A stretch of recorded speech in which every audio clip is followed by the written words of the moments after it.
এটা কথা দে চাকৰি চাকৰি কৰি ৰৈ থাকিতো লাভ নাই। তোমাৰ ওচৰত পটেনচিয়েল তোমাৰ ওচৰত তেতিয়াৰ পৰাই আছে যেতিয়াৰ পৰাই তুমি ভাবিবলৈ শিকিছা।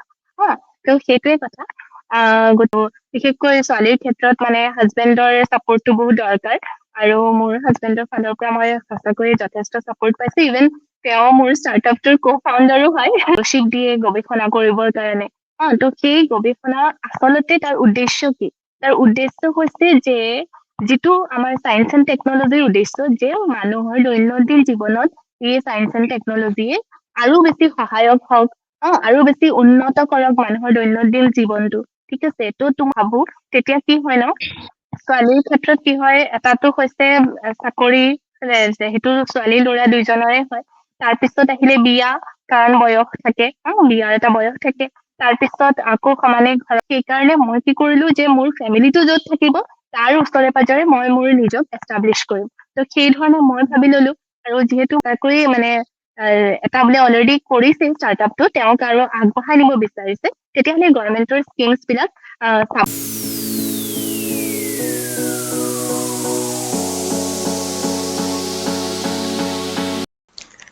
নমস্কাৰ, টক উইথ ইডিঅ'টিকৰ আজিৰ ছেশ্যনত আমাৰ মাজত আছে গৱেষক তথা নলেজ পাই প্ৰাইভেট লিমিটেডৰ প্ৰতিষ্ঠাপক বিজ্ঞানী ডক্টৰ মধুলেখা গগৈ। নলেজ পাই হৈছে কাটিং এডছ বায়'টেকনলজি ৰিলেটেড এটি কোম্পানী। তেখেতে এই কোম্পানীটো বায়'নেষ্ট CSR নেষ্ট যোৰহাটত প্ৰতিষ্ঠা কৰিছে। গতিকে আজিৰ এই ছেশ্যনটিৰ জৰিয়তে আমি তেখেতৰ মুখৰ পৰা জনোৱা হওক তেখেতৰ এই যি যাত্ৰা, তেখেতৰ গৱেষণাৰ বিষয়ে, তেখেতৰ এই যি ষ্টাৰ্টআপ কেনেকৈ কি কৰিলে সেই বিষয়ে আমি কিছু কথা জানিবলৈ চেষ্টা কৰিম। গতিকে টিম ইডিঅ'টিকৰ তৰফৰ পৰা আপোনাক আকৌ এবাৰ স্বাগতম জনাইছো।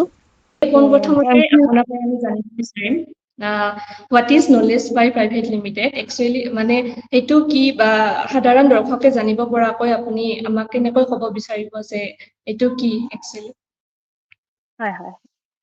তো প্ৰথমে জয়শ্ৰী তোমাক মানে আৰু গোটেই এডুঅটিক টিমলৈ মোৰ ফালৰ পৰা ধন্যবাদ জ্ঞাপন কৰিছো মোক এইখিনি সুযোগ দিয়াৰ কাৰণে। আৰু সঁচাকৈ মানে তোমালোকৰ এই প্ৰচেষ্টাটোত বহুত বেছি ভাল লাগিছে। আৰু তোমালোকৰ আগৰ কিছুমান মই ভিডিঅ' চাইছো, আৰু মানে বহুত সহায় হ'ব সকলোৰে কাৰণে কামনা কৰো।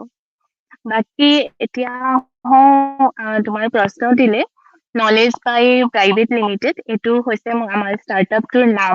আৰু আমি যদি প্ৰথম টাৰ্মটোৰ পৰা আৰম্ভ কৰো নলেজ পাই, তো ইয়াতে একচুৱেলি দুটা অৰ্থ নিহিত হৈ আছে। প্ৰথমটো হৈছে নলেজ, সেইটোতো সকলোৱে জনা কথা, জ্ঞান। আৰু তাৰ লগত যিটো অংশ আছে পাই, তো পাইটোৰ আমি এই দ্বিতীয় অৰ্থটো ইউজ কৰিছিলো, সেইটো হৈছে শ্বেয়াৰ, মানে আদান প্ৰদান।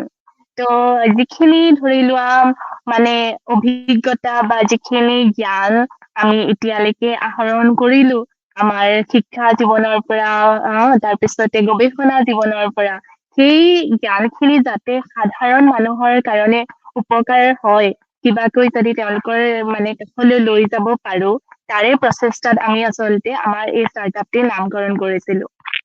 তো দ্বিতীয়তে আহিলে হোৱাট ইজ নলেজ পাই, তো ইয়াতে একচুৱেলি আমি DBT, government of India biotechnology ডিপাৰ্টমেণ্টৰ আণ্ডাৰত যিটো বাইৰাক বুলি স্কিম আছে, তেওঁলোকৰ আণ্ডাৰত ষ্টাৰ্টআপ গ্ৰাণ্ট প্ৰদান কৰা হয়। তো as a part of this startup গ্ৰাণ্টৰ পৰাই আমাৰ এই ষ্টাৰ্টআপটো ফৰ্ম হৈছিলে। তো পোনপ্ৰথমে মই এই ষ্টাৰ্টআপ গ্ৰাণ্টটো লাভ কৰিছিলো বাইৰাকৰ পৰা, আৰু পিছলৈ মানে আমি কোম্পানী ফৰ্ম কৰিছিলো নলেজ বাই প্ৰাইভেট লিমিটেড। আৰু বৰ্তমান কি কাম হৈ আছে বুলি ক'লে যদি সোধা, তেতিয়াহ'লে মই ক'ম যে বৰ্তমান আমি আচলতে এটা টেকনলজি উলিয়াই আনিছো, যিটো টেকনলজি বৰ্তমান ইণ্ডিয়াৰ পেটেন্ট গ্ৰাণ্ট হৈছে।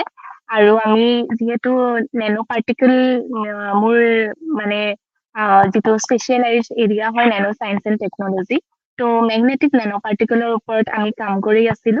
আৰু এই টেকনলজিটোত বিশেষকৈ আমি এনেকুৱা মানে এটা special magnetic nano particle develop কৰি উলিয়াইছো, যিটোৰ নেকি আমি কিছুমান এপ্লিকেশ্যন আমি চাই আছো। আৰু দ্বিতীয়তে আৰু কিছুমান কাম ইয়াতে চলি আছে। কিছুমান কাম আমি অলপমান মানে ৱাটাৰ পিউৰিফিকেশ্যন ৰিলেটেড কিছুমান কামো আমি কৰি আছো। তো এনেধৰণৰ কাম কিছুমান কৰি আছো, আৰু আশা কৰিছো অতি সোনকালে বা যিমান দূৰ সম্ভৱ হয় আমি মানুহৰ মানে সাধাৰণ জনগণৰ সুবিধাৰ অৰ্থে আমাৰ এই টেকনলজিখিনি মানে উলিয়াই আনিব পাৰো এজ এ প্ৰডাক্ট। সেয়াই। ধন্যবাদ। গতিকে নেক্সট কথাটো হৈছে যে আপুনি PhD ৰ লগতে যেতিয়া পোষ্ট ডক্টৰেল কৰিলে, তাৰপিছত আপুনি ক'ৰ পৰা মানে এইটো প্ৰেৰণা পালে যে আপুনি নলেজ পাই প্ৰাইভেট লিমিটেড গঠন কৰিব, বা লগতে আপোনাৰ ইয়াৰ লগত আৰু ভৱিষ্যতে কেনেকুৱা ধৰণৰ সপোন জড়িত হৈ আছে? হয় হয় হয়। আৰু মই একচুৱেলি তেজপুৰ ইউনিভাৰ্চিটিৰে এগৰাকী এলুমনাই। ত' মই MSc কৰিলো তেজপুৰ ইউনিভাৰ্চিটিৰ পৰা নেনো চাইন্স টেকনলজিত। তাৰপিছত মই PhD জইন কৰিলো আৰু 2014 চনত মোৰ ডক্টৰেট ডিগ্ৰী হৈ গ'ল।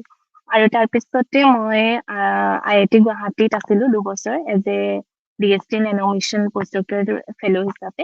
আৰু তাৰ পিছৰ পৰা 2017 চনৰ পৰা মই CSR নেক্সটত ওমেন চাইন্টিষ্ট হিচাপে কৰ্মৰত। তো এতিয়া কথা হ'ল অনুপ্ৰেৰণা কেনেকৈ পালো। প্ৰথম কথা, মই যেতিয়া PhD কৰি আছিলো তেতিয়া মোৰ গাইড হৈছে প্ৰফেচৰ প্ৰীতম দেৱ ছাৰ। আৰু তেখেতৰ তত্বাৱধানত আমি এটা মানে আমাৰ কোৰ্চ ৱৰ্ক যিটো কৰিব লগা হয়, তো সেই কোৰ্চ ৱৰ্কত আমাৰ এখন পেপাৰ আছিলে ইণ্টেলেকচুৱেল প্ৰপাৰ্টি ৰাইট IPR। তো সেই পেপাৰখন কৰোঁতে আমি একচুৱেলি বুজি পাইছিলো যে আমাৰ যিবিলাক আমি গৱেষণাৰ কাম কৰো, তো সেই গৱেষণাৰ কামবিলাক আচলতে এখন পাব্লিকেশ্যন বা এটা প্ৰজেক্টৰ বা এখন থেচিছতে সীমাবদ্ধ হৈ থকাটো উচিত নহয়। ঠিক আছে। তো আমি যি চৰকাৰে আমাক ফেলোশ্বিপ দিয়ে গৱেষণা কৰিবৰ কাৰণে, তো সেই গৱেষণা আচলতে তাৰ উদ্দেশ্য কি? তাৰ উদ্দেশ্য হৈছে যে যিটো আমাৰ চায়েন্স এণ্ড টেকনলজিৰ উদ্দেশ্য, যে মানুহৰ দৈনন্দিন জীৱনত এই চায়েন্স এণ্ড টেকনলজিয়ে আৰু বেছি সহায়ক হওক, আৰু বেছি উন্নত কৰক মানুহৰ দৈনন্দিন জীৱনটো। ঠিক আছে। তো তোমালোকৰ আমাৰ গৱেষণাৰ যিখিনি মানে ফাইনেল ৰিজাল্ট, সেইখিনিৰ পৰাও যাতে কি হয় মানুহৰ সুবিধাৰ কাৰণে কিবা এটা বস্তু মানে আল্টিমেটলি আনিব পাৰা। তো সেই বস্তুটো সদায় মোৰ মানে PhD কৰা দিনৰ পৰা মোৰ মাইণ্ডছেটত আছিলে যে মই যে কামটো কৰি আছো তাৰ আচল এণ্ড ইউজটো কি হ'ব, যে কেনেকে মানুহৰ ওচৰলৈ লৈ যাব পাৰিম। তো সেই সময়ত আমি মোৰ PhD কামৰ পৰা তেজপুৰ ইউনিভাৰ্চিটিৰ ফালৰ পৰা এটা পেটেন্ট এপ্লাই কৰা হৈছিলে, magnetic nano particle for application as contrast agent for MRI। MRI বিষয়ে আমি জানো, মেগনেটিক ৰেজনেন্স ইমেজিং। তো মেগনেটিক ৰেজনেন্স ইমেজিঙত কিছুমান কণ্ট্ৰাষ্ট ইউজ কৰা হয়, চব ক্ষেত্ৰতে নহয়, কিছু স্পেচিফিক কণ্ডিশ্যনত, যেনেকে আমি এক্সৰেত কিছুমান কণ্ডিশ্যনত বেৰিয়াম খাবলগীয়া হয়, ঠিক তেনেধৰণে। তো এতিয়া কি হয়, আমি যিবিলাক কণ্ট্ৰাষ্ট এজেণ্ট বজাৰত আছে বৰ্তমান, সেইখিনিৰ মানে কিছুমান লিমিটেশ্যন অভাৰকাম কৰি পেলাই আমি নেনো পাৰ্টিকেল দি পেলাই কেনেবাকৈ সেইখিনি আমি চল্ভ কৰিব পাৰো নেকি, সেই প্ৰচেষ্টাটো তেতিয়াই আৰম্ভ হৈছিলে। তেতিয়া কি হ'ল, সেই পেটেন্টটো আহি 2019 চনত যেতিয়া মই ইয়াতে CSR নেক্সটত ওমেন চাইন্টিষ্ট হিচাপে আছিলো, তেতিয়া সি গ্ৰান্ট হ'ল। তো সেই সময়ত কি হ'ল, যেতিয়া গ্ৰান্ট হ'ল, তো মই আমাৰ যিখিনি জ্যেষ্ঠ বিজ্ঞানী ইয়াতে তেওঁলোকৰ লগত ডিছকাছ কৰো, ছাৰহঁতৰ পৰা পৰামৰ্শ বিচাৰো যে এই কামটো মই কেনেবাকৈ আগবঢ়াব পাৰো নেকি, কিবা কৰিব পাৰো নেকি। আৰু সেই সময়তে এই যিটো বাইৰাকৰ BIG স্কিম, যিটো হৈছে এটা ষ্টাৰ্টআপ গ্ৰান্ট, সেই বিষয়ে মই অৱগত হওঁ ছাৰসকলৰ ফালৰ পৰা। আৰু আমাৰ তেতিয়া নেক্সটত তেতিয়া বায়নেছটো প্ৰতিষ্ঠিত হোৱা নাছিলে। এইটো কমপ্লিটলি মানে আমাৰ তেতিয়াৰ director sir doctor Shastri sir আৰু এটা গ্ৰুপ অফ মানে চাইন্টিষ্টৰ ফালৰ পৰা এটা আশাসুধীয়া প্ৰচেষ্টা আছিলে যে কোনোবাই যদি এনেকুৱা ষ্টাৰ্টআপ মানে কৰিব বিচাৰে, ৰিচাৰ্চ স্কলাৰ হওক বা পোষ্ট ডক্টৰেল ফেলো হওক বা অন্য কোনো ষ্টুডেণ্টে হওক, তেতিয়াহ'লে তেওঁলোকে প্ৰপ'জেল ছাবমিট কৰিব পাৰে CSR নেক্সটৰ ফালৰ পৰা। তো মোৰ প্ৰপ'জেলটো মই তেনেকৈ বনাইছিলো। আৰু তেতিয়া আমাক ভাৰ্চুৱেল মানে হেৰি দিছিলে, ছাপোৰ্ট দিছিলে Kalinga institute of technology Orissa, Bhubaneswar. তো যিহেতু আমাৰ বায়নেছটো তেতিয়া ষ্টাৰ্ট হোৱা নাছিলে। তো এনেকেই মানে বস্তুটো আৰম্ভ হৈছিলে। আৰু গীতে ন' ডাউট মানে মোক বহুত বেছি সহায় কৰিছিলে, গাইড কৰিছিলে। কাৰণ আমিতো একাডেমিক পাৰ্পাছতহে মানে আমি শ্লাইড বনাই থাকো বা প্ৰেজেন্টেশ্যন বনাও। সেই বস্তুটো যেতিয়া ষ্টাৰ্টআপ আহিলে, তাৰ লগত ন' ডাউট মানে কমাৰ্চিয়েলাইজেশ্যন এটা এংগল এটা আহি গ'ল। তো কেনেকৈ বস্তুটো প্ৰডাক্ট হিচাপে কেনেকে যাব, তাৰ মাৰ্কেট কি হ'ব, কোনে ইউজ কৰিব, তো সেই বস্তুবিলাক তেতিয়া মানে মই শিকিবলৈ আৰম্ভ কৰিলো। তো সেইটো এটা দীঘলীয়া মানে প্ৰায় 6 মাহ ধৰি আমি এইটো প্ৰিপেয়াৰ কৰিছিলো। মক টেষ্ট লয় তেওঁলোকে, তাৰপিছত ইচ এণ্ড এভৰি মানে শ্লাইড তেওঁলোকে চাই, তাৰপিছত তাৰ ওপৰত কমেন্ট দিয়ে, সেইমতে আমি আকৌ ঠিক কৰো। আৰু আল্টিমেটলি যিহেতু সেই সময়ত অলপমান কভিডৰ লকডাউন পৰ্বটো আৰম্ভ হৈছিলে, গতিকে আমি অনলাইন এটা, এইটো পিচিং ইভেন্ট বুলি কয়, অনলাইন ইভেন্ট এটাত মানে পাৰ্টিচিপেট কৰিছিলো। আৰু মানে তেতিয়া ৰিজাল্ট দিলে আৰু পালো, চিলেক্ট হলো। আৰু তাৰপিছতে মই মানে এইটোৰ ওপৰত কাম আৰম্ভ কৰিলো। তাৰপিছত কি হয়, যেতিয়া আমি PhD কৰি আছিলো, তেতিয়া বস্তুবিলাক আমি যি ধৰণে গৱেষণাৰ এংগলৰ পৰা চাইছিলো, এতিয়া বস্তুবিলাক কমপ্লিটলি বেলেগ এটা ডাইৰেকশ্যনৰ পৰা চাবলগীয়া হ'ল। কাৰণ এটা বস্তু আমি যেতিয়া সঁচাকৈ মানে তাক প্ৰডাক্ট বনাব বিচাৰো, তেতিয়াহে আচল মানে তাৰ ষ্ট্ৰাগলটো বুজি পোৱা যায়, যে কি কি বস্তু, তাৰ কি কি অসুবিধা আছে, হা, আচল তাৰ উইক পইণ্ট কি আছে, মানুহে কি বিচাৰে, বা তাৰ একচুৱেলি যদি সি ভালো হয়, তথাপি সি বজাৰত টিকি থাকিবনে নাই, সেই বস্তুবিলাক মই তেতিয়া শিকিবলৈ আৰম্ভ কৰিলো। আৰু আমাৰ মেন্টৰিং হৈ থাকে খুব ধুনীয়াকে, বাহিৰাকে DBT, গভৰ্ণমেণ্ট অফ ইণ্ডিয়াৰ বহুত বিলাক ৱৰ্কশ্বপ পাতি থাকে, য'ত খুব ভাল ভাল আমাৰ মেন্টৰ্ছ থাকে, তেওঁলোকে গাইড কৰে। ত' এনেকৈ বস্তুবিলাক শিকা আৰম্ভ কৰিলো। আৰু 1 বছৰৰ পিছত 2022 চনত মই এটা কোম্পানী ফৰ্ম কৰিলো, এই ষ্টাৰ্টআপ গ্ৰান্টটো দি পেলাই। তাৰপিছত কি হয়, এই প্ৰডাক্টটোকে মই আৰু মানে ইভলিউট কৰিলো, তাক আৰু ডেভেলপ কৰিলো, তাৰ যিবিলাক আগৰ প্ৰব্লেমছ আছিলে সেইখিনি আমি চল্ভ কৰিলো, তাৰ ষ্টেবিলিটি বঢ়ালো, তাৰ মানে তাৰ ষ্ট্ৰেংথ বঢ়ালো, ঠিক আছে। ত' তাৰ প্ৰপাৰ্টি বিলাক আৰু ডিটেইল ষ্টাডি কৰিলো। তাৰপিছত এতিয়া কি হ'ল, যিহেতু মোৰ বস্তুটোৰ এটা ড্ৰাগৰ নিচিনা এটা বস্তু, যিটো মানুহৰ গাত ইনজেক্ট কৰিব লাগিব, সেইকাৰণে সি ইমান সহজে তাক প্ৰডাক্ট বনাব নোৱাৰি। ত' তাক মানে বহুত বেছি ৰিগৰাছ টেষ্টিং কৰিব লাগিব। ত' সেই টেষ্টিং বিলাক আমি আৰম্ভ কৰিলো ইয়াতে, CSR Next মানে আপোনাৰ নিগনিৰ শৰীৰত ইনজেক্ট কৰি পেলাই, তাৰপিছত নিগনিৰ শৰীৰত দি পেলাই সি কিমান কাম কৰিছে, সেই বস্তুবিলাক আমি কৰিলো। তাৰপিছত মোৰ লগত আৰু দুজন মানে প্ৰজেক্ট ফেলো জইন কৰিলে। ত' আমি এটা টিম বনিলো, ত' আমি এই টিমটো দি পেলাই এই কামখিনি আমি ইয়াত ধুনীয়াকৈ কৰি গলো, আমাৰ মানে চাইণ্টিফিক এডভাইজাৰ সকলৰ আণ্ডাৰত আৰু চুপাৰভিজনত। তাৰপিছত আমি এটা নতুন পেটেন্ট এপ্লাই কৰিলো আমাৰ কোম্পানীটোৰ ফালৰ পৰা, আৰু ৰিচেণ্টলি আমাৰ পেটেন্টটো গ্ৰান্ট হৈছে। তাৰপিছত এতিয়াও কিন্তু বস্তুটোৰ জাষ্ট 20-30%হে শেষ হৈছে, মানে যদি এতিয়াও প্ৰডাক্টলৈ যাওঁ, নেক্সট 30%টো ক'ত আছে গম পোৱা নে? নেক্সট 30%টোত আমি যাব লাগিব, তাক আকৌ মানে আমি যিটো কণ্ডিশ্যনত তাক ষ্টাডি কৰিলো, সেই কণ্ডিশ্যন খিনি ইনাফ নহয়। এতিয়া তাক আকৌ আমি GMP, GLP থকা কিছুমান গুড চাৰ্টিফিকেশ্যন থকা লেবৰেটৰীত আমি তাক ষ্টাডি কৰিব লাগিব। ত' সেইখিনিৰ কাৰণে আকৌ নেক্সট ৰাউণ্ড অফ ফাণ্ডিঙৰ প্ৰয়োজন হ'ব। ত' সেই কামখিনি আমি কৰি গৈছিলো। তাৰপিছত আৰু ভাগ্যক্ৰমে মই আৰু 2টা ফাণ্ডিং পাই গলো, এটা চৰকাৰী MSME ফালৰ পৰা, আৰু এটা হৈছে NRL আইডিয়েশ্যনৰ ফালৰ পৰা। ত' বৰ্তমান আমি সেই টেকনলজিটোৰ ওপৰত মানে তাৰে নেক্সট ষ্টেপছ খিনি কৰি আছো। আৰু তাৰপিছতে আমি তাক আৰু যিটো হিউমেন ক্লিনিকেল ট্ৰায়েল বুলি কয়, সেইটো লৈ আগবঢ়াই নিবৰ কাৰণে চেষ্টা কৰিম। তাৰ কাৰণে আমাৰ ধৰি লোৱা আমি ইণ্ডাষ্ট্ৰী পাৰ্টনাৰ বিচাৰিম, ঠিক আছে। আৰু তাৰ লগে লগে আৰু কিছুমান কাম কৰি আছো, যিবিলাক মোৰ গৱেষণাৰ লগত ৰিলেটেড। ত' তেনেকুৱা এটা কাম হৈছে, সেই মই ক'লোৱে ৱাটাৰ পিউৰিফিকেশ্যন ৰিলেটেড এটা কাম। ত' সেইটোৰ কামো কৰি আছো। ত' এনেকে আমাৰ কামখিনি আগবাঢ়ি গৈ আছে আৰু। নিশ্চয়কৈ নিশ্চয়কৈ দৰ্শকসকলে অলপ হ'লেও মানে আপোনাৰ নলেজ পাৰ বিষয়ে কিছু কথা জানিব পাৰিলে। গতিকে যিহেতু এইটোৰ লগতে আপোনাৰ যি স্কুলীয়া শিক্ষা লগতে কলেজীয়া জীৱনৰ বিষয়ে কিছু কথা আমি জানিব বিচাৰিম। হয় হয় হয়। আচলতে মোৰ জন্ম শিৱসাগৰ, আৰু মোৰ স্কুলীয়া শিক্ষা মানে ক্লাছ 12লৈকে মই শিৱসাগৰতে কৰা, আৰু মোৰ অসমীয়া মাধ্যমৰ বিদ্যালয়তে মই পঢ়া। খালি মই 11-12ত ইংৰাজী মাধ্যম লৈছিলো অৱশ্যে। তাৰপিছত আৰু যদি নাম কবলৈ কোৱা, তেতিয়াহ'লে মোৰ প্ৰাথমিক শিক্ষা হৈছে লক্ষ্মীনাথ বেজবৰুৱা শিশু ভৱন, যিখন এতিয়াও মানে শিৱসাগৰৰ আটাইতকৈ ভাল অসমীয়া মাধ্যমৰ বিদ্যালয়। আৰু সঁচাকৈ আৰু মই এতিয়াও মানে এইটো বস্তু নিশ্চয়কৈ কওঁ যে মোৰ ওৱান অফ দ্য বেষ্ট এডুকেশ্যনটো মই মোৰ প্ৰাথমিক স্কুলখনতে পাইছিলো। তাৰপিছত মই পঢ়িছিলো ফুলেশ্বৰী উচ্চতৰ মাধ্যমিক হায়াৰ ছেকেণ্ডেৰী স্কুল, যিখন গাৰ্লছ স্কুল হয়। আৰু তাৰ পৰা ক্লাছ 10 মেট্ৰিক পাছ কৰি মই 11-12 পঢ়িলো শিৱসাগৰ ছোৱালী কলেজ, মানে ছোৱালী মহাবিদ্যালয়, গাৰ্লছ কলেজত। আৰু তাৰপিছত মই অৱশ্যে JB কলেজলৈ আহোঁ, আমাৰ যোৰহাটৰ ইয়াৰ। আৰু ইয়াতে মই কেমিষ্ট্ৰিত মেজৰ লৈ পেলাই BSc কমপ্লিট কৰো। আৰু তাৰপিছত কি হয়, মানে JB কলেজলৈ অহাটো আচলতে মোৰ জীৱনৰ এটা টাৰ্ণিং পইণ্ট বুলিয়ে ক'ব লাগিব। ইয়াৰ আগলৈকে অলপ বেলেগ ধৰণে চাই আছিলো, আৰু ইয়ালৈ আহি মানে ইয়াৰ পৰিৱেশ, JB কলেজৰ যিটো মানে এটা বহুত বহল পৰিৱেশ হয় সঁচাকৈ, আৰু ছাৰ বাইদেউ সকলৰ তত্বাৱধানত মই সঁচাকৈ মানে এখন বেলেগকে নিজক চাবলৈ শিকিলো বুলি ক'ব লাগিব।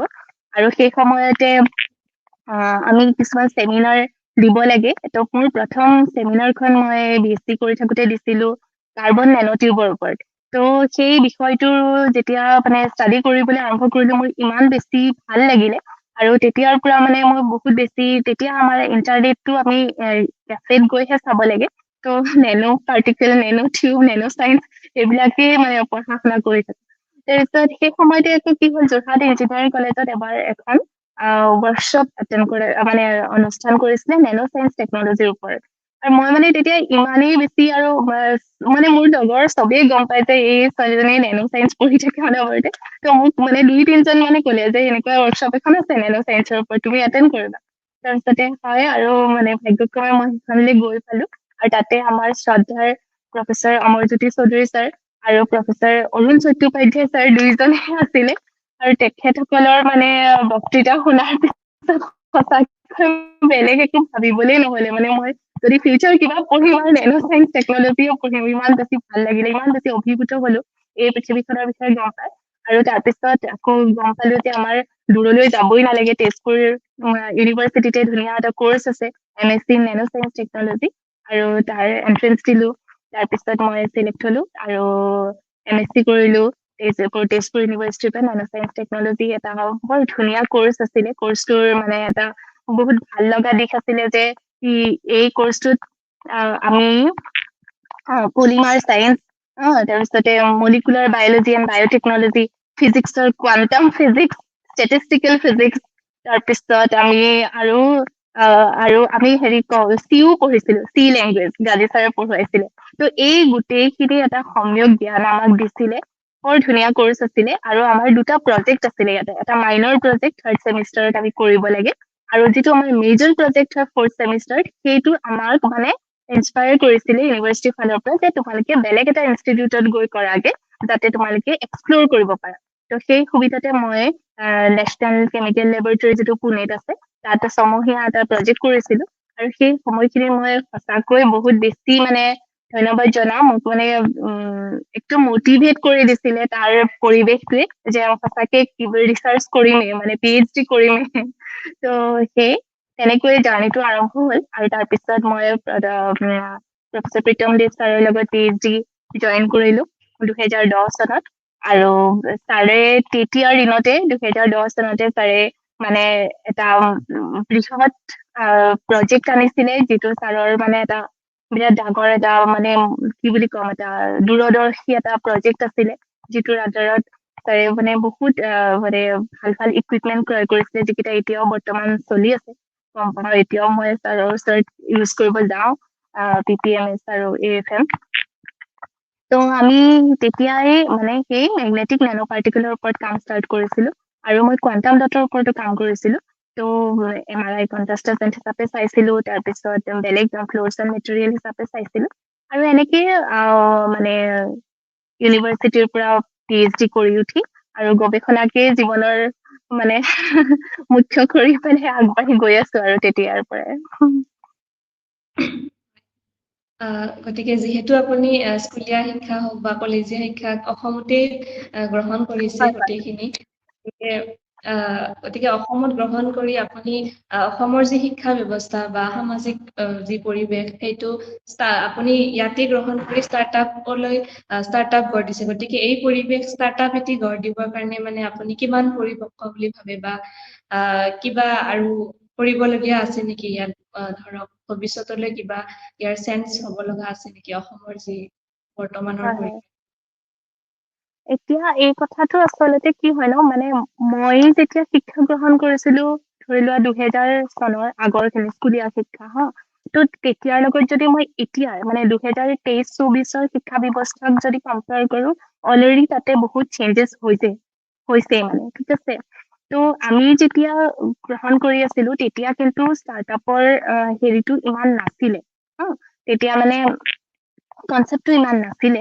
কিন্তু এতিয়া বহুত চেঞ্জ অলৰেডি হৈছে। এতিয়া মানে এনেকুৱা বহুত সৰু সৰু ল'ৰা ছোৱালীও মই লগ পাওঁ, যি নেকি মানে নিজৰ নিজৰ ষ্টাৰ্টআপ লৈ আৰু নিজাববীয়াকৈ নিজৰ যদি কিবা উদ্ভাৱনী শক্তি আছে তাক কিন্তু প্ৰদৰ্শন কৰিবলৈ আৰু তাক আগবঢ়াই নিবৰ কাৰণে তেওঁলোকে সুবিধাও পায়। আৰু গভৰ্ণমেণ্টৰ এনেকুৱা স্কিমছ বহুত আছে এতিয়া হা।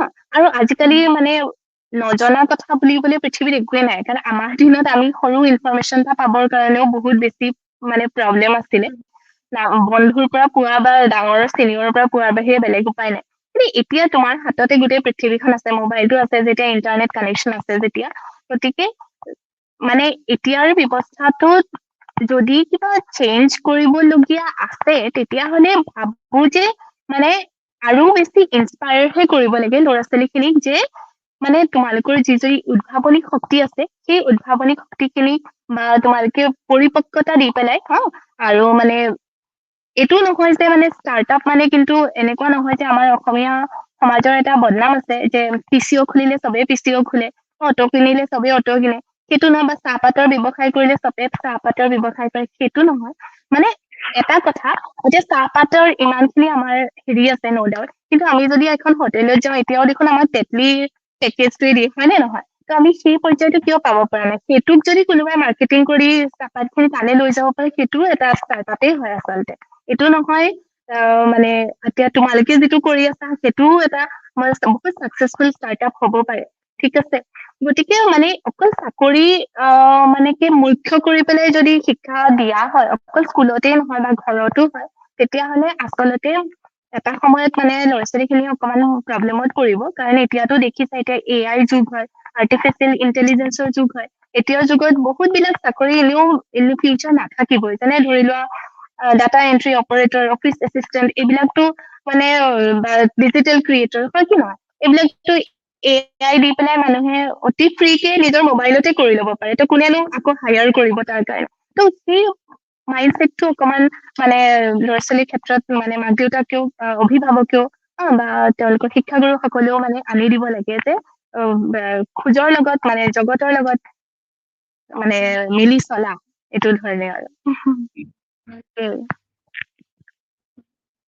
নিশ্চয়কৈ। গতিকে আপোনাৰ এতিয়া বৰ্তমান আপুনি যি স্থানত আছে, ধৰক এতিয়া আপুনি ষ্টাৰ্টআপ কৰিছে, গতিকে এই ক্ষেত্ৰত আপোনাৰ গোটেই যাত্ৰাত পৰিয়ালৰ ভূমিকা কেনেধৰণৰ আছিল, আপোনাৰ পৰিয়ালৰ সদস্যসকলৰ বা সমাজৰ? সেইটো বহুত ডাঙৰ এটা চাপোৰ্ট হয়। পৰিয়ালৰ চাপোৰ্ট নাথাকিলে পৃথিৱীত একো নহয়। ল'ৰাই হওক ছোৱালীয়ে হওক হা, মহিলাই হওক পুৰুষেই হওক, পৰিয়ালৰ চাপোৰ্টটো বহুত দৰকাৰ। আৰু মইতো মোৰ জীৱনত মানে মোৰ ফেমিলিকে চবতকে আগস্থান দিওঁ, সেইটো একেবাৰে সঁচা কথা। আৰু চাবলৈ গ'লে মানে কি হয়, মোৰো সৰু কালটো মোৰ স্কুলিং বহুত ভাল হৈছিলে। ত' মোৰ স্কুলিঙো ভাল হয়, ত' মোৰ এডুকেশ্যনো ভাল হয়। গতিকে এই ক্ষেত্ৰত মই প্ৰিভিলেজ বুলিয়ে ভাবিম, কাৰণ বহুত এতিয়া মানুহ লগ পাওঁ মহিলা মোৰ সমান বয়সৰ, যেনেকি আজি সঁচাকৈ শ্বাইন কৰিছে, কিন্তু তেওঁ এসময়ত সঁচাকৈ মানে স্কুললৈ যাবৰ কাৰণে ষ্ট্ৰাগল কৰিবলগীয়া হৈছিলে। মানে তেওঁলোকৰ ঘৰৰ অৰ্থনৈতিক অৱস্থাও ভাল, ষ্টিল মানে কেইবাটাও চিবলিঙৰ ভিতৰত ছোৱালীজনীক হয়তো পঠিয়াবলৈ দিগদাৰ পায়, ল'ৰাটোক পঠিয়াইতো। মোৰ ক্ষেত্ৰত কিন্তু তেনেকুৱা নাছিলে। ত' মোৰ পঢ়া শুনাৰ ক্ষেত্ৰতে মা দেউতাই সদায় গুৰুত্ব দিছিলে, মোৰ বাইদেউ, মোৰ ফেমিলি, মোৰ তেনেকুৱা। আৰু বাকী বৰ্তমান বিয়াৰ পিছৰ কথা যদি কওঁ, সঁচাকৈ মোৰ লজৰ ফালৰ পৰা মই বহুত চাপোৰ্ট পাইছো। আৰু মানে মোৰ ছোৱালী এতিয়া 5 বছৰ হ'ল, গতিকে তাই তেনেকেই ডাঙৰ হৈছে। মোৰ শাহু আছে, মোৰ মাও মাজে মাজে আহি প্ৰায়ে থাকেহি মোৰ লগত, আৰু চাপোৰ্ট চিষ্টেম ৰাখিছো। ত এনেকেই আৰু পৰিয়ালৰ ভূমিকা সঁচাকৈয়ে মানে আছে। আৰু বিশেষকৈ ছোৱালীৰ ক্ষেত্ৰত মানে হাজবেণ্ডৰ চাপোৰ্টটো বহুত দৰকাৰ। আৰু মোৰ হাজবেণ্ডৰ ফালৰ পৰা মই সঁচাকৈয়ে যথেষ্ট চাপোৰ্ট পাইছো। ইভেন তেওঁ মোৰ ষ্টাৰ্টআপটোৰ কো ফাউণ্ডাৰো হয়। আৰু মই তেওঁৰ পৰা যথেষ্ট খিনি মানে উপদেশ আদি লৈ থাকো। আৰু সঁচাকৈয়ে মানে ষ্টাৰ্টআপটো এতিয়াও ফৰ্ম হ'ল, কিন্তু এণ্টাৰপ্ৰেনিউৰ জাৰ্নিটো যদি চাওঁ মানে আমি 2013 চনত মানে 2014 মোৰ বিয়া হৈছে 2013 চনতে আমি এটা মানে মোৰ হাজবেণ্ডে বিশেষকে এটা গেটৰ কোচিং আৰম্ভ কৰিছিলে গুৱাহাটীতে ত' বৰ্তমান অৱশ্যে ই লাগু হৈ থকা নাই ত' সেই মানে মই যদিও এক্টিভলি এংগেজ নাছিলো কিন্তু ইনডাইৰেক্টলি মানে ধৰি লওক যিটো কোম্পানীৰ লগত ৰিলেটেড যিবিলাক টাৰ্ম যেনে ধৰি লওক কোম্পানী অডিট তাৰপিছতে এইটো বেলেঞ্চ শ্বিট মেনেজমেণ্ট তাৰপিছতে বুক কিপিং এই বস্তুবিলাক কিন্তু মই বুজি পাইছিলো মানে অলৰেডি মই গম পাইছিলো আৰু যিহেতু ফাৰ্ম কৰাৰ লগে লগে বহুত বিলাক ৰেগুলেশ্যন আমি মেইনটেইন কৰিবলগীয়া হয় ইয়াৰলি আমি অডিট ছাবমিট কৰিবলগীয়া হয় এই বস্তুবিলাক মই অৱশ্যে তেখেতৰ পৰা যথেষ্ট মানে পাইছো আৰু তেখেতে যথেষ্ট সহায় কৰে আৰু নেটৱৰ্কিং মেণ্টৰিং ক্ষেত্ৰতো যিহেতু এতিয়া মানে কি হয় যুগটো এনেকুৱা যে মানে তুমি ফিজিকেলি গৈ প্ৰত্যেকজন মানুহকে তুমি লগ কৰিব নোৱাৰা ত' সেইবিলাক ক্ষেত্ৰতো তুমি অলপমান মানে ইণ্টাৰনেট নেটৱৰ্কিং এইবিলাকৰ সুবিধা লবলগীয়া হয় ত' তেনে ক্ষেত্ৰতো মোক মোৰ পৰিয়ালে মানে হাজবেণ্ডে যথেষ্ট সহায় কৰিছে আৰু বাকী পৰিয়ালৰ কথা কৈছো আৰু বাকী খিনি চম্ভালাত সহায় কৰি দিয়ে ৰাতিপুৱা আৰম্ভ কৰি ৰাতিলৈকে পাকঘৰটোতো থাকেই আৰু মহিলাৰ ক্ষেত্ৰত ত সেইখিনিত মোৰ শাহু মোৰ মা তাৰপিছত মাজে মাজে তেওঁ থাকেহি ত তেওঁলোকে মোক সহায় কৰি দিয়ে ছোৱালীজনী ডাঙৰ কৰাতো সহায় কৰি দিছে এনেকে চলি গৈছে আৰু সেয়ে ভাল লাগিল এনেকুৱা ধৰণৰ আকৌ আপুনি আগলৈ আগুৱাই যাওক আৰু পৰিয়ালৰ সহায় সহযোগিতা থাকক হয় গতিকে হয় হয় যিহেতু আপুনি যিখিনি সময়ত উচ্চ শিক্ষা লাভ কৰি আছিল এতিয়াতো বহুখিনি ধৰক নাৰীসকল আগবাঢ়ি আহিছে কিন্তু সেইখিনি সময়ত চায়েন্স টেকনলজি ইঞ্জিনিয়াৰিং মেথমেটিক্স এইখিনি বেকগ্ৰাউণ্ডত সাধাৰণতে যিহেতু মেল ডমিনেটেড হয় উম, অলপমান উম, গতিকে উম। সেই ক্ষেত্ৰত আপুনি নাৰী হিচাপে আজি এনেকুৱা এটা স্থানত থাকি আপুনি কেনেকুৱা অনুভৱ কৰে বা কেনেধৰণৰ কিছুমান নাৰী হিচাপে আপুনি সংগ্ৰামৰ বা ষ্ট্ৰাগলৰ সন্মুখীন হৈছিল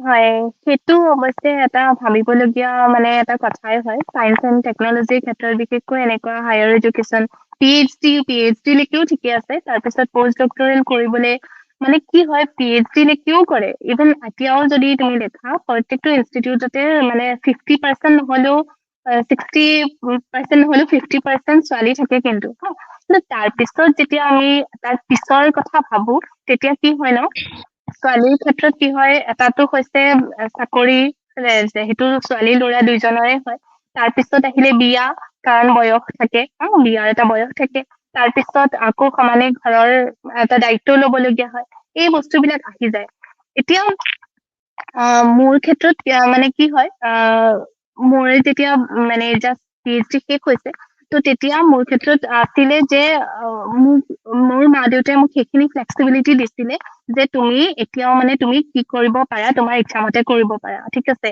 আৰু মোৰ বিয়াই মানে লগালগ বিয়াও হৈছিলে আৰু মোৰ ইনলজৰ ঘৰৰ পৰাও সেইখিনি চাপৰ্ট আছিলে যে নহয় যদি সঁচাকৈ পষ্ট কৰিব বিচাৰিছা কৰিব পাৰা ঠিক আছে এতিয়া মই কৰি ললো মই আই টি গুৱাহাটীতে পাই গৈছিলো ঠিক আছে কিন্তু কি হয় তাৰ পিছত যেতিয়া যদি মই মানে কিবা এটা গুড ইনষ্টিটিউটত যদি বৈজ্ঞানিক হিচাপে যদি মই ইন্টাৰভিউ দিবলৈ যাওঁ তেতিয়া কিন্তু সেইখিনিতে ক্ষান্ত নাথাকে তাৰ পিছত কি হ'ব তাত চাব যে মই কোনটো ইনষ্টিটিউটৰ পৰা পষ্টডক কৰিছো পি এইচ ডি কৰিছো ঠিক আছে তেতিয়া কিন্তু তাৰ যদি ইন্টাৰভিউ কেণ্ডিডেট চোৱা তাত কিন্তু মানে প্ৰায় 2:8 বুলিয়ে কম মই আউট অফ 10 8জন কিন্তু এনেকুৱা মানে পুৰুষ আহিব যি নেকি বাহিৰত খুব ধুনীয়া ধুনীয়া জেগাত খুব ধুনীয়া ধুনীয়া লেবত মানে খুব সুন্দৰ সুন্দৰ ৱৰ্ক কৰি আহিছে ত' সেইখিনিত কি হৈ যায় আমাৰ অকমান দিগদাৰ হৈ যায় ছোৱালী হিচাপে ত' তাতেও কিন্তু বহুত খিনি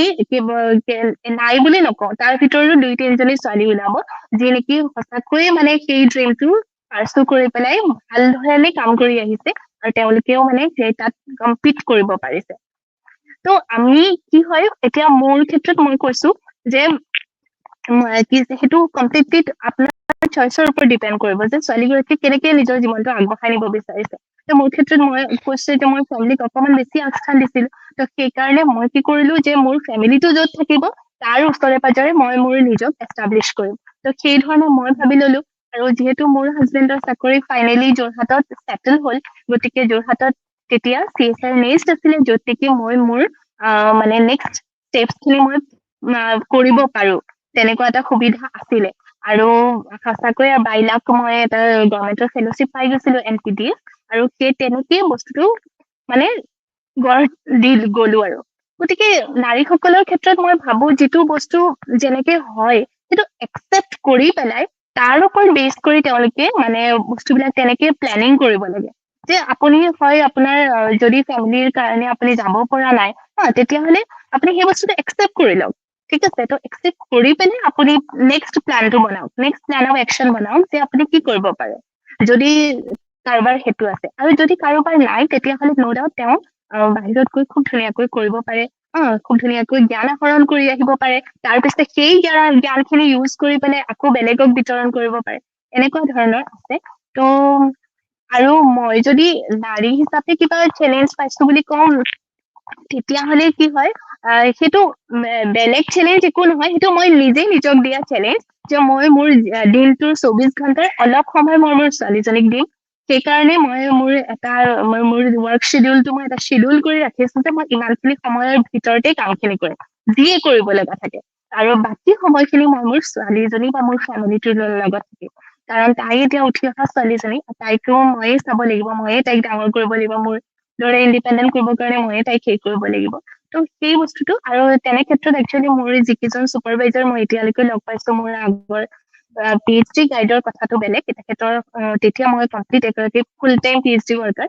তাৰ পিছৰ পৰা মই চট্টোপাধ্যায় ছাৰ বা মোৰ বৰ্তমানৰ mentor doctor Lakshmi Saikia sir ইয়াতে, তেওঁলোকে কিন্তু মোক সেই ফ্লেক্সিবিলিটিখিনি দিছে। কিন্তু তেওঁলোকে এই ফ্লেক্সিবিলিটি দিছে, কিন্তু তাৰ মিনিং এইটো নহয় যে তেওঁলোকে মোৰ পৰা কম মানৰ মানে কাম আশা কৰিছে, সেইটো নহয়। কিন্তু কাম একেখিনিয়ে, সমান উচ্চ মানৰ সমান মানদণ্ডৰ কাম যিজন এজন পুৰুষে কৰিব পাৰে, সেইখিনি কামেই কৰি দিয়া, খালি তোমাৰ ফ্লেক্সিবল টাইম মতে। লাগিলে সেই কামটো তুমি সেই পেপাৰখন ৰাতি তুমি 3টা বজাতে লিখা, লাগিলে তুমি ৰাতি 11টা বজাতে লিখা, সেইটোৰ ওপৰত মেটাৰ নাই, কিন্তু কামটো তুমি কিমান ভালকে কৰিছা, কিমান ধুনীয়াকে এনালাইচিছ কৰিছা। আৰু মই নিজেও মানে সেই বস্তুটো মই নিজক দি ৰাখিছো, যে মই কেতিয়া কাম কৰিছো সেইটো কোনো মেটাৰ নহয়, কিন্তু কামটোৰ ৱৰ্কআউটটো যিটো ফাইনেল আউটকাম, সেইটো মানে মানে মই বিচৰা ধৰণে হ'ব লাগিব, খুব ভালকে, মানে মই ছেটিছফাইড হ'বগে লাগিব, আৰু সেইটোৱে কথা। হয়। গতিকে ইতিমধ্যে আমি গম পালো যে আপুনি ব্যক্তিগত জীৱনৰ লগতে আপোনাৰ যিখিনি প্ৰফেচনেল লাইফ সেইটো কেনেকে বেলেঞ্চ কৰি ৰাখিছে, ইতিমধ্যে আপুনি উল্লেখ কৰিছে। গতিকে বৰ্তমান অসমৰ যিসকল নৱপ্ৰজন্মই ষ্টাৰ্টআপৰ কৰাৰ বাবে হওক বা এনেকুৱা কিবা কৰাৰ কাৰণে আগ্ৰহী হয়, গতিকে তেওঁলোকৰ বাবে আপুনি কেনেধৰণৰ পৰামৰ্শ দিব বিচাৰিব, বা আপুনি এই যাত্ৰাত যি কিছুমান হ'লেও ষ্টাৰ্টআপ এটা গঢ় দিয়াৰ ক্ষেত্ৰত আপুনি কেনেকুৱা ধৰণৰ কি সন্মুখীন হৈছিল, তাৰ পৰা আপোনাৰ অভিজ্ঞতাৰ পৰা তেওঁলোকক কেনেধৰণৰ আপুনি পৰামৰ্শ দিব বিচাৰিব, তেওঁলোকে আগবাঢ়ি যাব?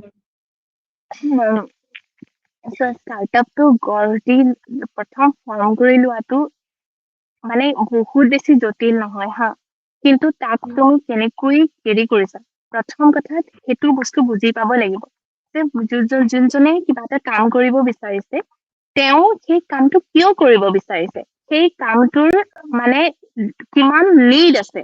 তো তাৰ কাৰণে তেওঁ মানুহৰ ওচৰত যাব লাগিব, যে আজি যদি কোনোবা এজন মানুহে এটা বেলেগ ধৰণৰ পেনে এটা উলিয়াব বিচাৰিছে, ঠিক আছে, তো সেই পেনটোৰ আচলতে প্ৰয়োজনীয়তা কিমান আছে, কিমান আছে, তাৰ কাৰণে 10জন মানুহৰ লগত কথা পাতিব লাগিব, যে আপোনালোকে বৰ্তমানৰ পেইন বিলাকত কি প্ৰব্লেম পাই আছে, কি অভাৰকাম কৰিব বিচাৰিছে, আৰু সেই বজাৰখন কিমান আছে, ঠিক আছে। তাৰপিছত তেওঁ সেইমতে পইচাটো ইনভেষ্ট কৰিব লাগিব, কাৰণ ষ্টাৰ্টআপ কৰা মানেতো পইচা এটা ইনভেষ্ট কৰে, হয় তেওঁ নিজৰ পকেটৰ পৰা কৰিছে, নহয় কাৰোবাৰ ফ্ৰেণ্ডৰ পৰা লৈ পেলাই কৰিছে, নহলে কৰবাৰ পৰা গ্ৰান্ট চিকিউৰ কৰিছে, হয় কি নহয়। তো আল্টিমেটলি মানে এজন মানুহে এটা বস্তু আজি যদি আৰম্ভ কৰিছে, তেওঁ 5 বছৰৰ পিছত কি হ'ব সেই গোটেই প্লেনিংটো তেওঁৰ মানে তেওঁ আগতে বনাই ল'ব লাগিব। আজি ধৰি লোৱা এগৰাকী ছোৱালীয়ে, মই কৈছো এখন বিউটি চেলুন যদি তেওঁ বনাব বিচাৰিলে, তেওঁ নিজৰ বাবে এখন বিউটি চেলুন খুলিব বিচাৰিছে, ঠিক আছে। গতিকে এতিয়াতো এটা গলিত কমেও 2খন চেলুন থাকিবই, তো তেওঁ 3 নম্বৰ চেলুনখন কিয় চলিব, ঠিক আছে। তেওঁ তাত বেলেগকৈ কি দিব বিচাৰিব, তেওঁ কাষ্টমাৰৰ পৰা একচুৱেলি কি দিব বিচাৰিব, সেই ষ্টাডিটো তেওঁ আগতীয়াকে কৰি লোৱাটো বহুত জৰুৰী। তেওঁ 5 বছৰৰ প্লেনিংটো প্ৰথমে কৰি ল'ব লাগিব। তাৰ হিচাপত মানে এই কৰি যাব পাৰে যে ইনভেষ্টমেন্টটো মই এনেকে কৰিম, ঠিক আছে? সেইটো প্ৰথম কথা। এতিয়া দ্বিতীয় কথা হ'ল আজিকালিৰ গভৰ্ণমেন্টৰ বহুত বেছি স্কিমছ আছে।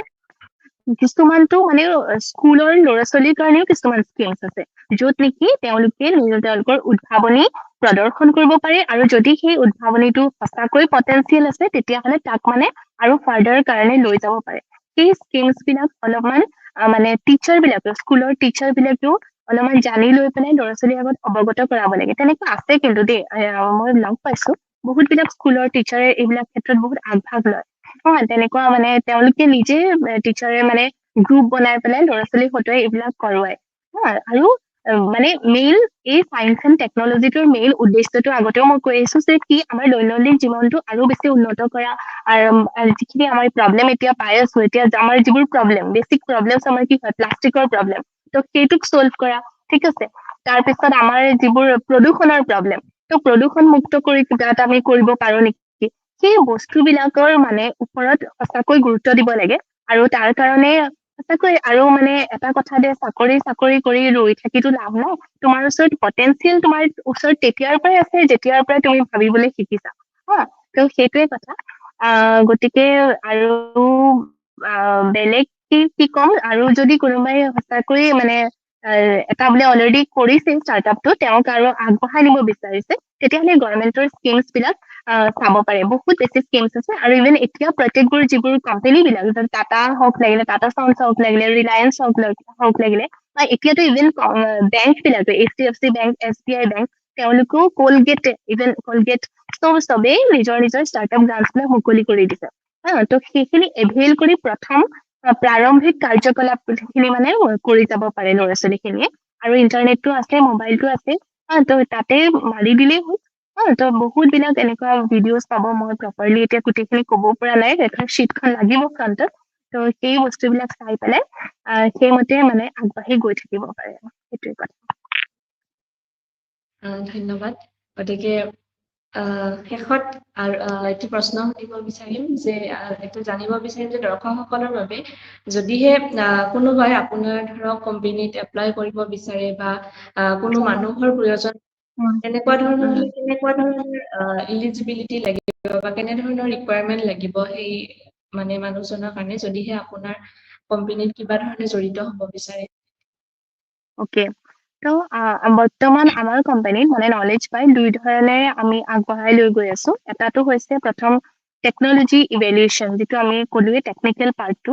ত টেকনিকেল পাৰ্টটোত আমি প্ৰডাক্ট ডেভেলপ কৰো, তাৰ ষ্টাডি কৰো, তাৰ এপ্লিকেশ্যনছ বিলাক ষ্টাডি কৰো, আৰু তাক আৰু মডিফাই কৰি তাক কিমান বেছি মানে পাৰফেক্ট কৰিব পাৰো সেইটোৰ ওপৰত ষ্টাডি কৰো। ত তাৰ কাৰণে ন ডাউট আমাক অলপ চায়েন্স বেকগ্ৰাউণ্ডৰ মানুহ, বৰ্তমান মোৰ লগত দুগৰাকী ছোৱালী আছে, চায়েন্স এণ্ড টেকনলজি বেকগ্ৰাউণ্ডৰ মানুহ আমাৰ লগত বিচাৰো। আৰু দ্বিতীয়তে হৈছে আমাৰ যিখিনি টেকনলজি, ত সেই টেকনলজি খিনিক আমি নেক্সট পৰ্যায়টোলৈ নিবৰ কাৰণে আমাক কি হয়, অলপমান মাৰ্কেটিং আৰু নেটৱৰ্কিং মানুহৰ প্ৰয়োজন হয়। ত তেনেকুৱা এগৰাকীও বৰ্তমান মোৰ লগত আছে। আৰু ইন ফিউচাৰ আমি একচুৱেলি আমাৰ ইয়াতে কিছুমান পেইড ইণ্টাৰ্ণশ্বিপৰ কাৰণে অপেন কৰিম বুলি ভাবিছো পজিশ্যন, য'ত নেকি ছমাহ বা এনেকুৱা সময়ৰ কাৰণে আমি কিছুমান ইণ্টাৰ্ণশ্বিপ প্ৰগ্ৰেম উলিয়াম, আৰু য'ত তেওঁলোকে এটা মানে এটা এমাউন্ট পাব, আৰু খুব বেছিও নহয়। ত আৰু তাতে তেওঁলোকে সেই জ্ঞানখিনি আহৰণ কৰিব পাৰিব যিখিনি আমাৰ ইয়াতে আছে, আৰু ইয়াৰে ফেচিলিটিজ খিনি এভেইল কৰিব পাৰিব। আৰু আমিও তেওঁলোকৰ লগত মিলি এজ এ টিম মানে আমি আমাৰ কামটোক আৰু এটা ষ্টেপ যাতে আমি তাতে মানে ইম্প্ৰুভ কৰিব পাৰো, maybe in the marketing part, maybe in the networking part, আৰু maybe in the product development part. ত বেচিকেলি এই ধৰণৰ দুই ধৰণৰ কামেই বৰ্তমান আমাৰ ইয়াতে হৈ আছে। হয়, ধন্যবাদ, বহুত বহুত ধন্যবাদ। গতিকে আশা কৰো আপোনাৰ আমাৰ এই কথোপকথনটিৰ পৰা আপোনাৰ যি যাত্ৰা, সেই যাত্ৰাৰ পৰা ছাত্ৰ ছাত্ৰীসকলে বা যিসকলে উচ্চ শিক্ষা লাভ কৰি আছে বা গৱেষণা কৰি আছে, তেওঁলোকে বহুত অনুপ্ৰেৰণা পাব। লগতে আপোনাৰ গৱেষণাৰ প্ৰতিও এই ধৰণৰ গৱেষণাৰ প্ৰতি আগ্ৰহী হওক, আৰু লগতে আপুনি যি ধৰণৰ কাম কৰি আছে আকৌ আগুৱাই যাওক, ই আৰু সফলতা লাভ কৰক তাকে আশা কৰিছো। লগতে আমাক এইখিনি সময় দিয়াৰ বাবে আপোনাৰ এই যি ব্যস্ততা তাৰ মাজতো এইখিনি সময় দিয়াৰ বাবে বহুত বহুত ধন্যবাদ। এই মূল্যৱান সময়খিনিৰ বাবে আপোনাৰ টিম ইডিঅটিকৰ তৰফৰ পৰা আপোনাৰ ভৱিষ্যতলৈ আকৌ আমি শুভেচ্ছা জ্ঞাপন কৰিলো। লগতে ধন্যবাদ। আশা কৰো দৰ্শকসকলে আমাৰ এই কথোপকথনটিৰ পৰা লাভান্বিত হ'ব। এইখিনিতে আমি আমাৰ আজিৰ এই যি সৰু কথোপকথন আছিল সেইটো সামৰণি মাৰিছো। ধন্যবাদ। ধন্যবাদ। থেংক ইউ টিম এডিঅটিক আৰু মানে মোক এইকণ সুযোগ দিয়াৰ কাৰণে, সুবিধা দিয়াৰ কাৰণে। নাজানো কিমান দূৰ সফল হলো। আশা কৰো এইখিনিয়ে যদি কাৰোবাক কিবা মানে কৰে মানে সুবিধা কৰে, সহায় কৰে, খুব ভাল পাম। আৰু কোনোবাই যদি মোক কণ্টেক্ট কৰিব বিচাৰে, মোৰ ইমেইল আইডিটো আছে, তাতে কৰিব পাৰে। সেয়াই আৰু থেংক ইউ। আৰু টিমটোলৈও শুভেচ্ছা থাকিলে, আপোনালোকৰ চেনেলটো আগবাঢ়ি যাওক আৰু বেছি গ্ৰ' হওক। সেয়াই। নিশ্চয়কৈ বহুত বহুত ধন্যবাদ। Thank U.